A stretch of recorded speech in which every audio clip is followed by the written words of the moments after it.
आता सांगलीमधून एक धक्कादायक बातमी येते। दत्तक देण्याचा बहाणा करत आईनंच 2 अल्पवयीन मुलांची विक्री केल्याचा धक्कादायक प्रकार सांगलीच्या मिरजेत उघडकीस आलाय।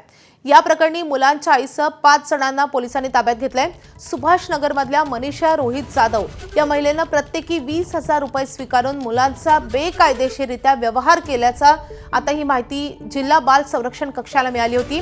ही माहिती तत्काळ मिरज शहर पोलिसांना कळवण्यात आली आणि त्यानंतर मिरज शहर पोलीस ठाण्यामध्ये गुन्हा नोंदवून कारवाई करण्यात आली आहे। पोलिसांनी दोन्ही बालकांची सुरक्षित सुटका करून त्यांना बाल संरक्षण यंत्रणेच्या ताब्यात दिले आहे। जे 2 लोक आहेत सुरेखा लोंढे, उमाजी रमेश लोंढे, जो इथं मिरजमध्ये आहे, तो शासकीय दूध डेअरीजवळ राहतो, यांच्या मध्यस्थीनं त्यांनी ते परस्पर 20,000 रुपये विकली आहेत अशी माहिती प्राप्त झाल्यानंतर त्याच्यावर गुन्हा नोंद करून त्यांना सदर गुन्ह्यात आरोपी बनवण्यात आलेला आहे। बाल न्याय समितीच्या ह्याच्यानुसार पाठक अनाथालय मिरज या ठिकाणी ती दोन्ही मुलं जमा केलेली आहेत। कारवाई पुढे सुरू आहे।